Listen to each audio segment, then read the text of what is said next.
Hello, everyone. Sydney St. James here with you for another great episode on the Sydney St. James Show. We're glad you drop in.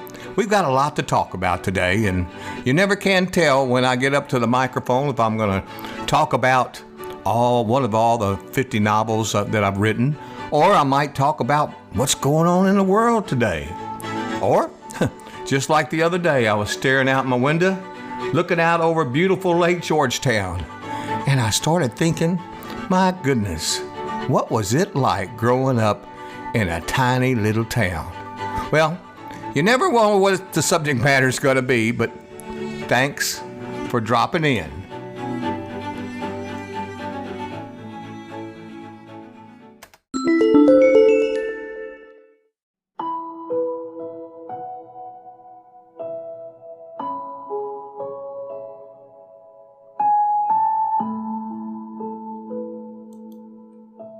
Hello, friends and neighbors, and welcome to a special edition of the Sydney St. James Show.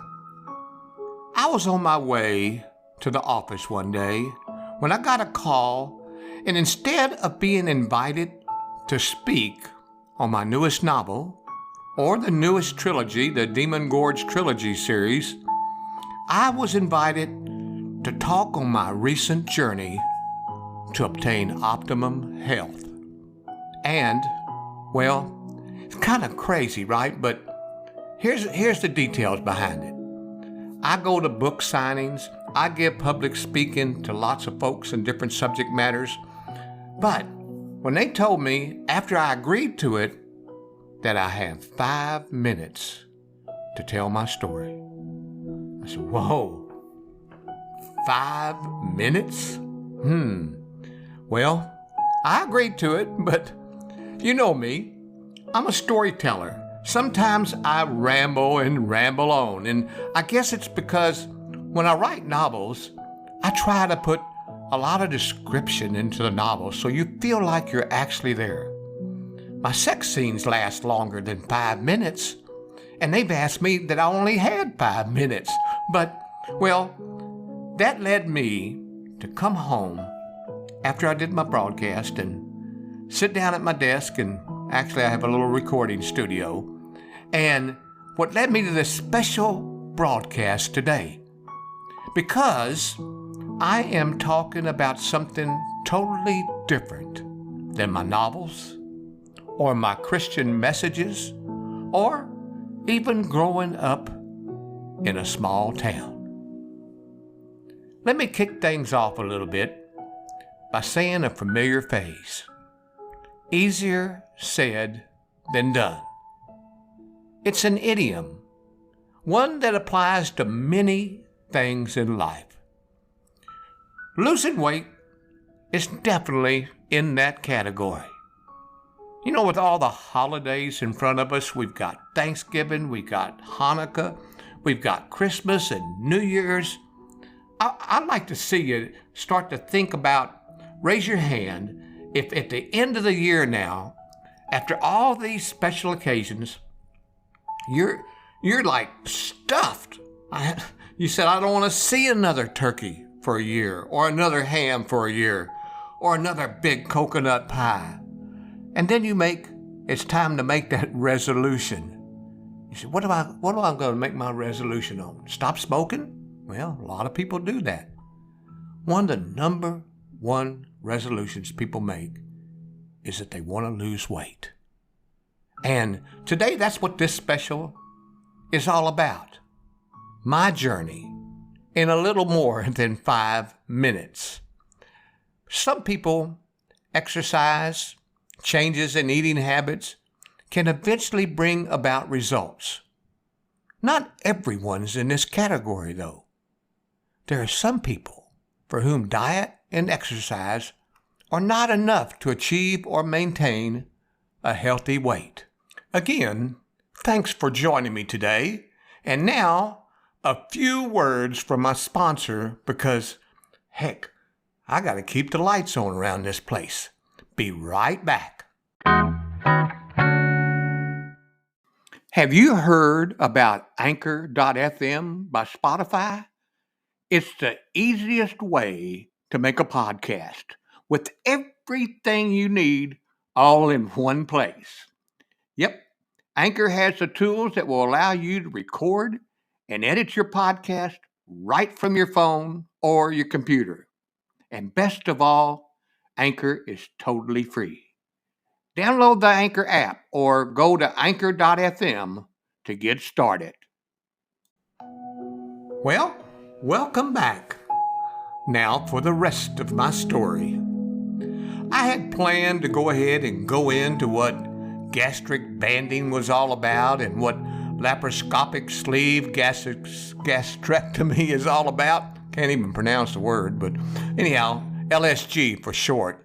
But if you're thinking about gastric bypass surgery, I'm sure you're doing lots of research in all the different kinds that there are. Asking what type of weight loss surgery is best is a bit like debating the perfect wine, or going into your closet like my neighbor up the street who had a new closet put in. Wow, you can't even imagine how many pairs of shoes that closet holds. Yes. So, like sorting out a best pair of shoes, can you imagine how you figure that one out? What works for some situations will not work so well in others. Where a hearty Cabernet won't work well with light fish, but will complement a steak really good. Each weight loss procedure or surgery fits best with a certain set of conditions and desired outcomes. The most important thing to understand is the trade-off between outcomes and risks. Gastric bypass or laparoscopic sleeve gastrectomy have been found to produce some of the most dramatic weight loss numbers, such as myself, 227 pounds. But, there are a lot of risks. There really are, but when you haven't been able to stop gaining weight and you're growing quite large and the doctor tells you you're going to have a heart attack, or you can't even bend over and pick up a bar of soap in the shower, well, you start thinking about this stuff. One of the most serious or greatest risks associated with bariatric surgery is death.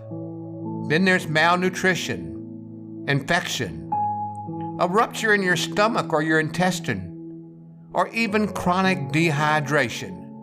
These are all real possibilities following gastric bypass surgery. Now, what I just said may seem extreme, but the risk of carrying excess weight is also severe. Overeating during my 1-year campaign to lose weight after the surgery, overeating was one of the most common and most dangerous risks with the traditional surgery. You might not think, because you've never had the surgery, but you might not think that a few extra bites, because it tastes so good, could cause serious complications. But after surgery, the volume of your stomach is so small that even the slightest indulgence could result in severe pain or a rupture in your stomach. Man, doesn't that sound terrible? Well, trust me, it is. At the other end of the spectrum, nutritional problems stemming from the mouth's absorption of your food will be another side effect you're most likely face after you have the surgery. The likelihood negative outcomes differ among various procedures, of course, and surgeries that are available. The answer to this question, can you get gastric bypass results without surgery? Well, you can get weight loss results without gastric bypass surgery, and it will depend on many factors. Patients that are surrounded by a good team of doctors, nutritionists, and dietitians or in my own personal journey, or coaches, are those who are most likely to achieve their weight loss goal. If you've been advised by your doctor that weight loss surgery may be an option for you, then selecting the right bariatric surgeon is absolutely essential. Your surgeon is going to lead a team that will guide you through a maze of options and roadblocks and opportunities that stand between you and the freedom of finding a healthy weight you can live with.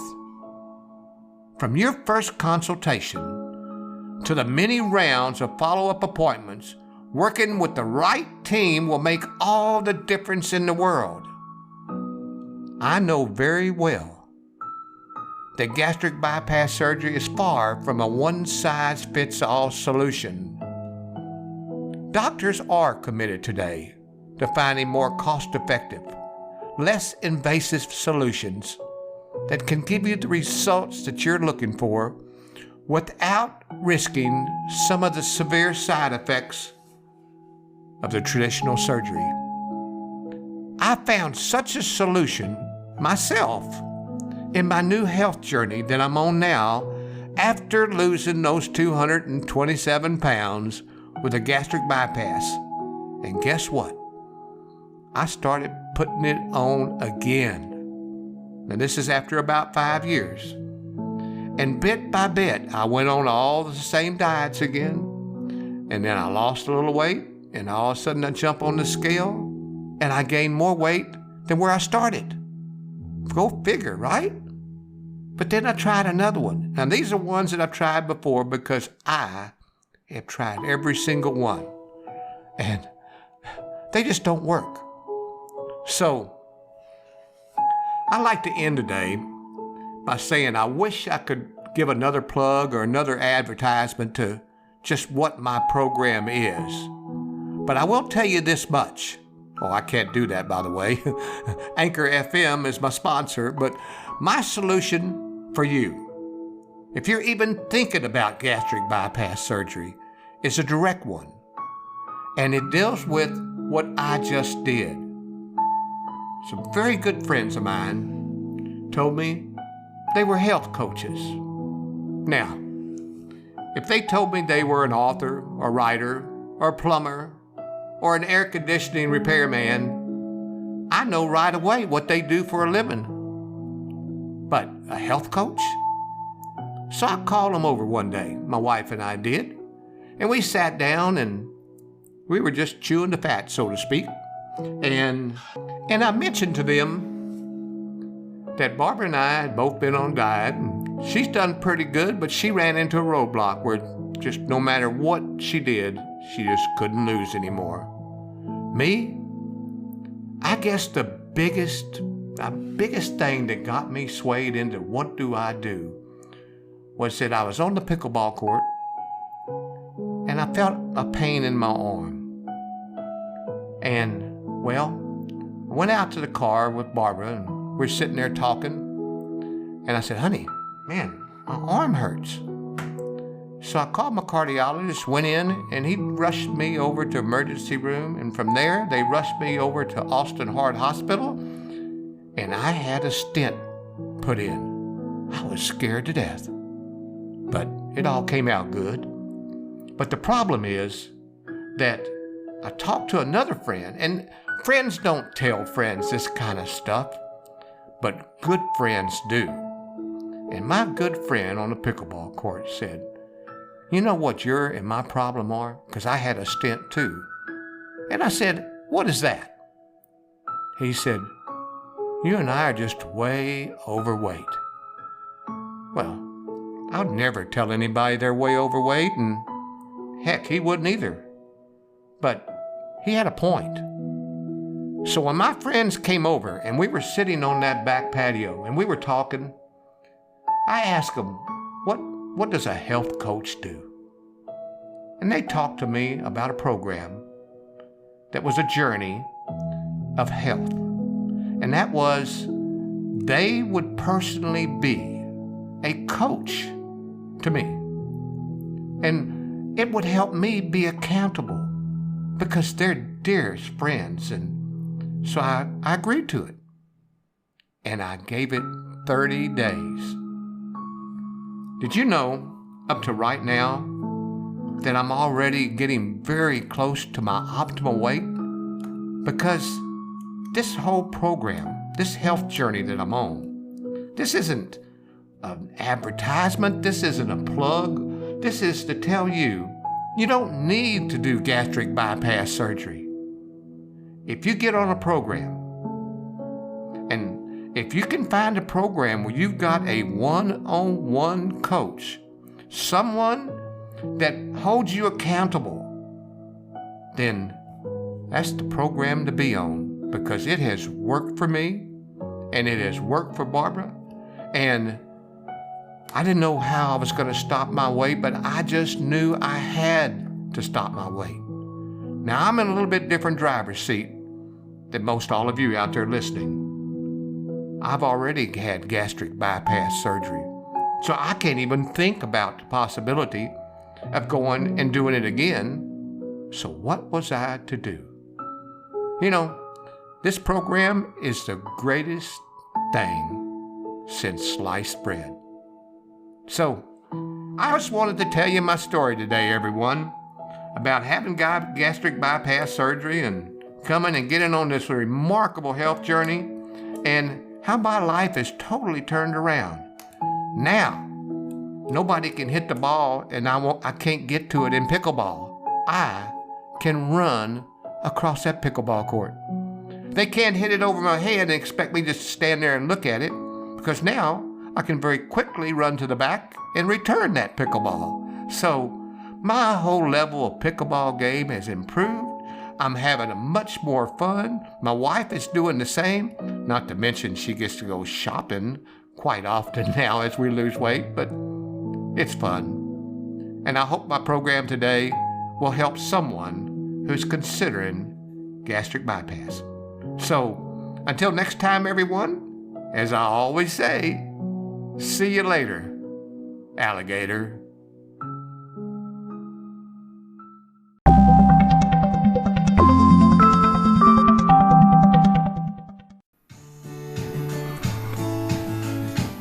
Well, that does it for me for another great episode from Sydney St. James.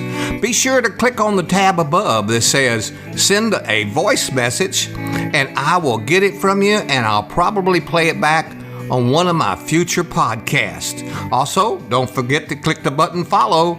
I'd love for you to follow my podcast. But it's been fun. I hope you enjoyed this episode. And until next time, here I am, Sydney St. James. Happy listening.